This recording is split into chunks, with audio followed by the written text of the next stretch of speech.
The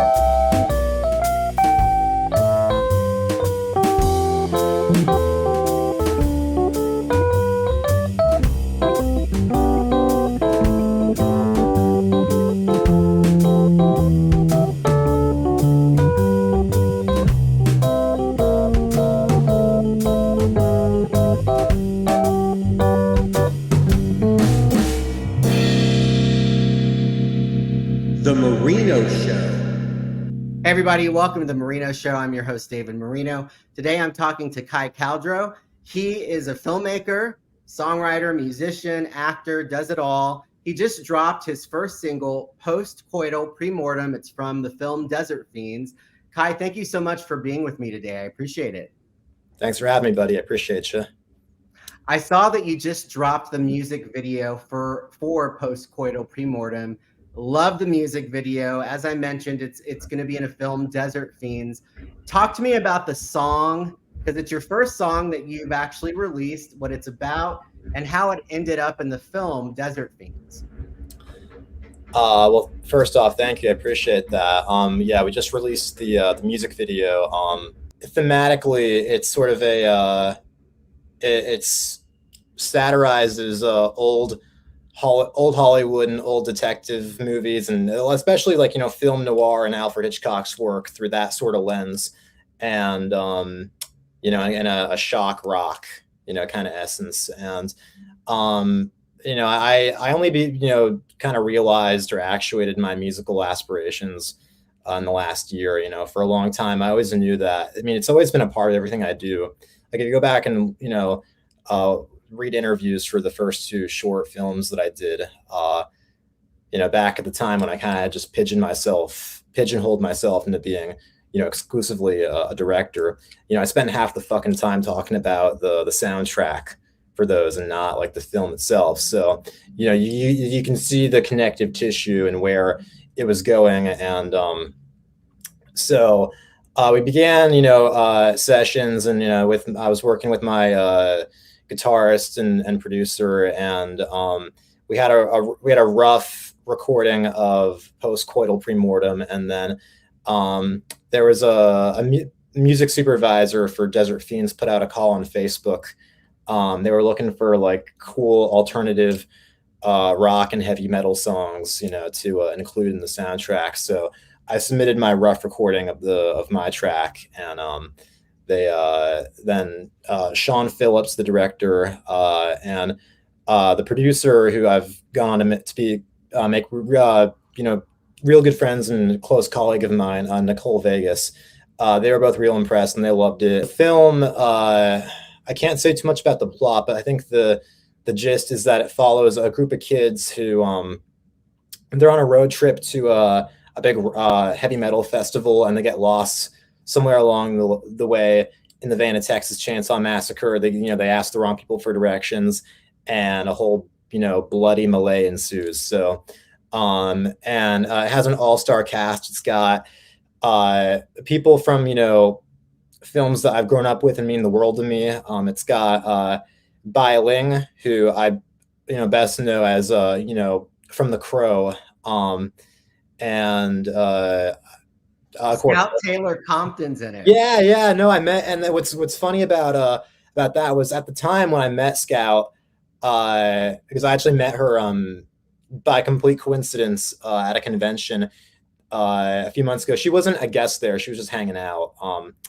But I was just there, and all of a sudden my buddy was like, "Hey, Scout, is that you?" And she was walking by, and we started talking, and I got to meet her. And what's funny is that I started telling her, because she asked me like what I did. I told her about the film and everything, and at the time of I had no idea she was in the film, and I got embarrassed when I found out she was. I was like, "Oh fuck!" But the thing is that she actually, I don't think, could talk about it, because I think her casting was actually like a crowdfunding incentive with the Indiegogo. Like, if they raised X amount, they could get X talent or something like that. But she's in it, and so that'll be a funny story if I ever meet her again. Is to be like, her. I guess she kind of had to bite her tongue there, or she was NDA'd perhaps.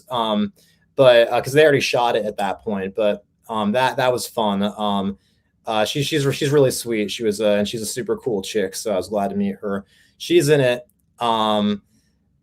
Eric Roberts, Salvatore Moroni from The Dark Knight. That's the main thing I jumped to, which I think because I think just a week or two ago that movie turned 15 years old. So I want to go back in time to my 7-year-old self watching the movie in the theater and be like, hey, Salvatore Moroni there, someday your song will be in a soundtrack for a film he is in.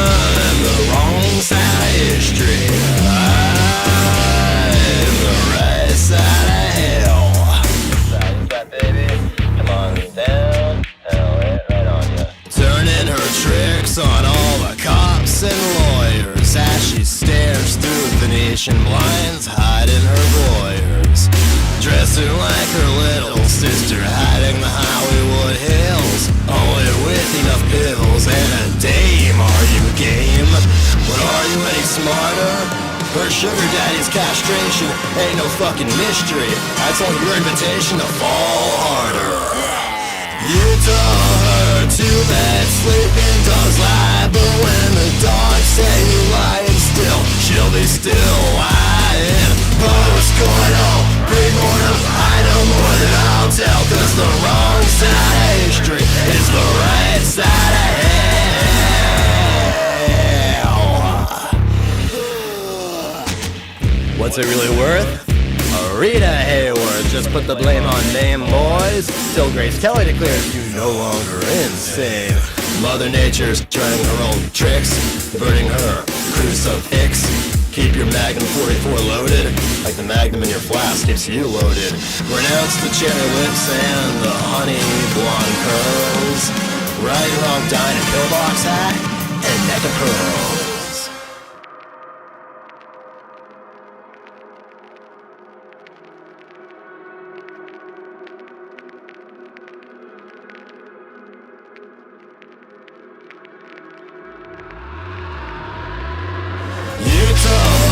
To let sleeping dogs lie, but when the dogs say you lying still, she'll be still lying. Post-coital, pre-mortem, I know more than I'll tell, cause the wrong side of history is the right side of hell. Baby, I'm still lying.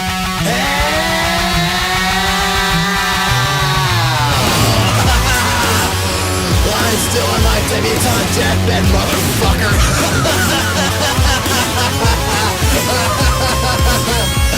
Oh boy, what a day.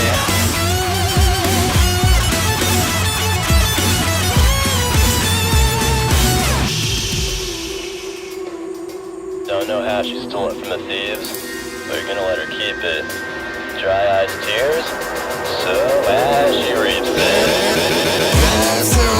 her mama buried in Hollywood, burning old photo from Trinidad. Oh, post-coital, pre-mortem, I know more than I'll tell, cause the wrong side of history is the right side of hell. Post-coital, pre-mortem is just how hard you fell on your side of history, and that's my side of hell.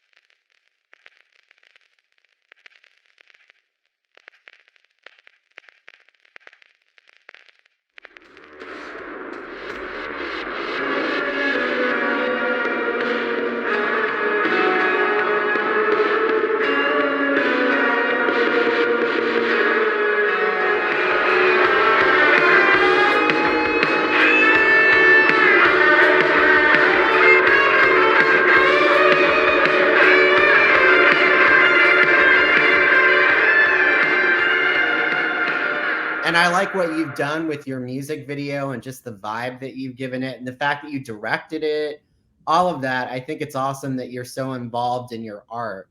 You know, you were saying earlier that, of course, you're a filmmaker, but kind of fusing music and film together. Is that something that you see yourself doing more in the future in terms with your music, or maybe some of the films that you do, you know, merging your own music with that or other artists that you may know?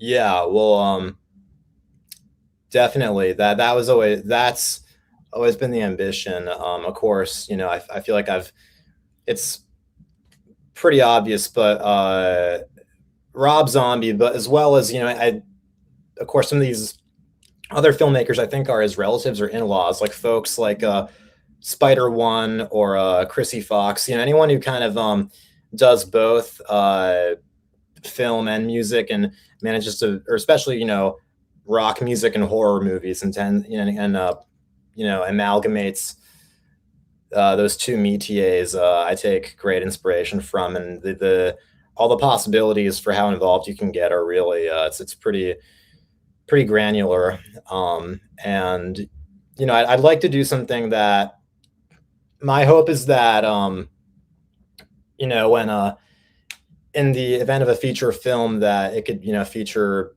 like, you know, some of my music and, you know, kind of stuff from I want to say there are a lot of musicians out there that aren't getting their due right now, who are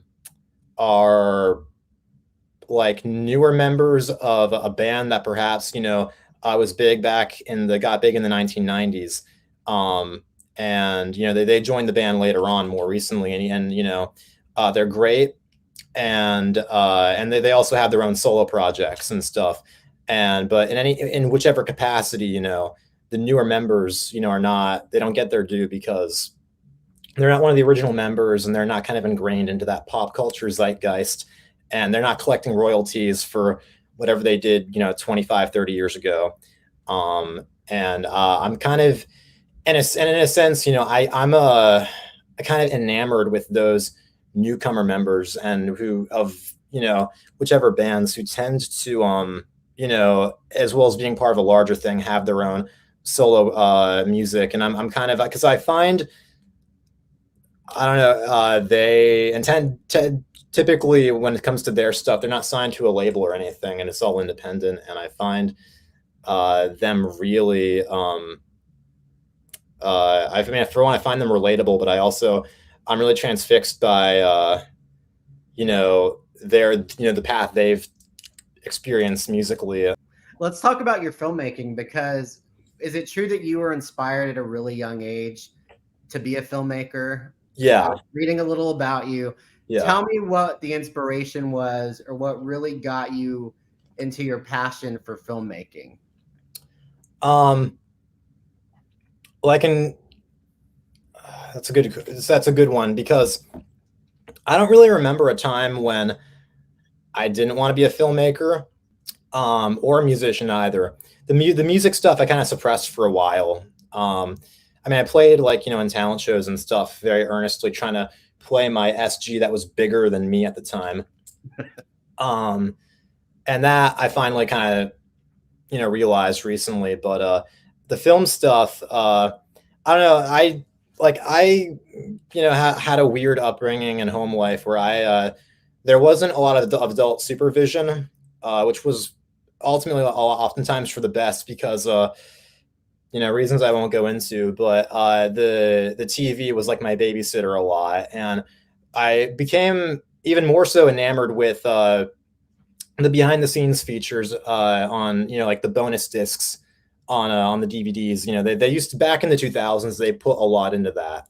And I missed that, actually. But I would watch all the documentaries about how they made, you know, the movies and everything. And you know, I became very transfixed with that.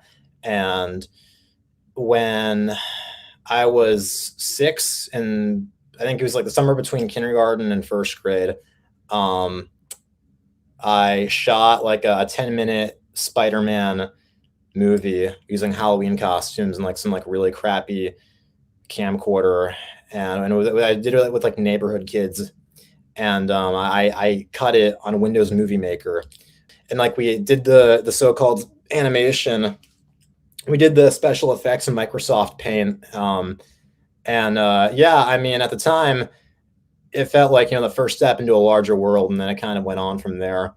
And then I got emancipated when I was 16, and I moved back, or right when I turned 18, I moved back to New York City, where I was born but did not grow up. And I did a 1-year program at New York Film Academy. And, and a lot of that, I'm glad that it was just 1 year at a trade school and not like 4 years at a university, because I wouldn't have patience for sitting around listening to a bunch of people argue about movies, all day for 4 years straight. So what I would do is I'd go there and I would patiently listen and, to people, fighting and biting each other's heads off over which, why, Tarantino is either the best or the worst film director of all time. And I'd be like, all right, when it's 3 o'clock, I'm going to the equipment room and I'm guzzling up all your resources and doing whatever I want with them. Cause that's, what I did during my time there, which got cut short because of the pandemic. But, yeah. And, that, I guess, was kind of a head start on things, trying to, because some of the stuff that I did weren't even like, assigned projects. They were just me using the resources available. And then, then I kind of dwindled, there was kind of a lull for a few years where that I think came, things got, moving and, circulating again in the last 6 months. And once I decided, musically to compound my career, at last, and it felt like a long time coming. And, then, the Desert Fiends, soundtrack deal, and then meeting everyone involved in that. And then there are a few other things on the horizon right now, in the indie horror world. So yeah, I mean, it's I think once I discovered that whole world out there, that really put things in motion, gave context to things. Because for a few years, I was just kind of trying to get my foot in the door, but doing like the most random things possible that aren't necessarily conducive to, being a filmmaker. Like I was a production assistant. One day I'd be handing Sarah Jessica Parker her coffee on the set of Sex in the City, or whatever the new version of that is called. Or I'd be like, doing DIT for Louis C.K. the Next. So, but those, at the time, some kid, came from where Southwest Virginia, I never, like, anyone who was famous always seemed like they were from another planet. At the time, it felt cool, but, that's not necessarily, conducive to going and making a feature film. So once I discovered the indie horror / metal community and world as it exists, with films like Terrifier 1 and 2, and there's a lot of stuff that's like East Coast based. I think that creative team has a new film coming up called Stream, which I'm excited about, or even stuff over on the West Coast. And Desert Fiends is Las Vegas based, but yeah, now it feels like there's a momentum and a trajectory. And also my sensibilities and taste for what I wanted to do, evolved naturally. And now everything makes a little more sense to me, at least.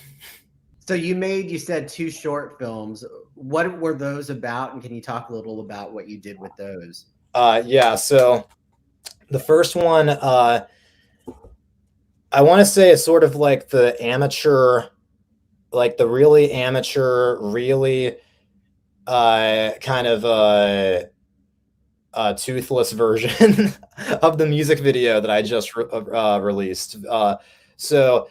And at the time it felt cool when I was 18, but now it's like, ew. So the first short that I did was called Sinner's Lullaby, and it was a black and white neo-noir, and that was the first short that I did. And that's then, after the fact, I decided, throughout the years as I kind of reconciled my aspirations and the genre that I wanted to go for and everything. I came to the point of wanting to make, and mind you, it's kind of on the back burner right now, but a feature version of that. And attached to it currently are my good friends who will be the composers, Kim and Catherine Kluge, who are the composers for Martin Scorsese's second to last film, Silence, which had Liam Neeson, Adam Driver, Andrew Garfield, and they're very cool people. They actually reached out to me out of the blue and were like, "Hey, do you have a composer for Sinner's Lullaby yet, the feature version?" And I was like, "No." And at that point, I was not even 21 yet, so the fact, like, having the composers of a $50 million Martin Scorsese religious epic reaching out to you, asking about that, it was very surreal. But it's grown into a good rapport, and we're still in contact. So that I'm excited about. I'm just trying to finish up the album right now and the music videos that would accompany it. Yeah, so Sinner's Lullaby, the short version. If you compare that to everything in the works now, you can see kind of an evolution, because that was not at all. It was very. I don't know, it just feels kind of cheesy and kind of wacky now. Like the feature Sinner's Lullaby would be more gothed out, more with horror elements. I think it would be like sort of a bastard child of The Crow and like one of Alfred Hitchcock's movies. It's like a gothic neo-noir. And yeah, so that was Sinner's Lullaby, but then that opened up the door for my second short, which I think is a lot more professionally made, a big step up, and it would seem more reputable, and that's called Dissolved Girl. That one is a kind of a cyberpunk film in the vein of The Matrix or Blade Runner or Ghost in the Shell, and that one follows during an era of political and cultural tension between man and machine, a misunderstood human computer hacker and an undercover robot cop. They must overcome their differences whilst procuring a caper to expose the cybercrime queen of the future. That one was a lot of fun at the time, and getting to experiment more with special effects and with costumes and stuff, and and because the short version of Sinner's Lullaby I made when I was 18, that was in black and white. This one was in color, but it's very high contrast, neon kind of look, in the vein of Jordan Cronenworth's photography on Blade Runner. But yeah, that was at the time a big step, and the main reason at the time that it got the press that it did, unfortunately, and it's hard to kind of talk about. It's still very confusing to this day, because it's like a blessing and a curse at the same time. At the time, he was a very close friend and a bit of a mentor, like an older brother figure for me. Wolf Snyder, who ran sound on Dissolved Girl, he had just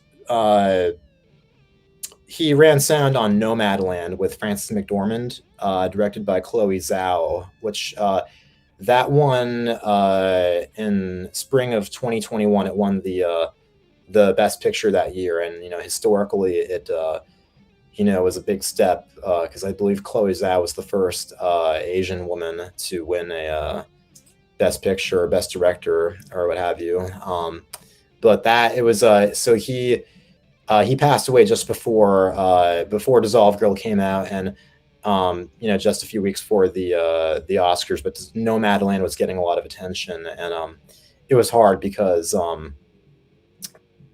it left me in a state where I was the youngest film director on the books to have a Best Picture winning crew member enlisted on their own production, but now it was a posthumous thing, and that it was very difficult to process, and I kept like at the time, like I had to stop working on the film for a second, and then I resumed edit. I was editing it at that point, and I resumed. I finished mixing it and everything, and then we released it. We had it was online, of course, because it's a short film and everything. But yeah, so that I don't know, that it was not something I was expecting to experience at age 19. What are you looking to do, or what would you like to do, in terms of your next film, or if you're already working on it? So the big thing, which is the debut feature, would be the full length Sinner's Lullaby, and to give more context to that, logline wise, it's a gothic neo noir that set on Devil's Night, the night before Halloween, and it follows a heavy metal front woman who is moonlights as a private detective, and she and her girlfriend, who's the exact opposite, who's like a lounge singer, very old timey and classic. They have to overcome their differences both on stage musically and in combat, when the criminal empire plaguing their city is mysteriously overthrown by an even more menacing figure who's like the ultimate psycho femme fatale, who pulls off her long satin gloves and reveals she has like Frankenstein stitches, and is like, I don't know how to describe her, like the like emaciated Rita Hayworth gone mad or something, and yeah, so that's gonna be a big thing. I know there's gonna be like an Indiegogo for, and you have to get like real creative with the process, and getting that funded by the fans and off the ground and everything. But we'll cross that bridge, or burn that bridge, when we get there. Anything else you want to add? Because I know you got to get ready for your next one. The best is yet to come. Awesome. Yeah. I'm so glad that for Remnants is the song that we're cutting vocals on right now, and what's hopefully it called? Say that again. Redial for Remnants, which is kind of a dark twist on Alfred Hitchcock's Dial M for Murder.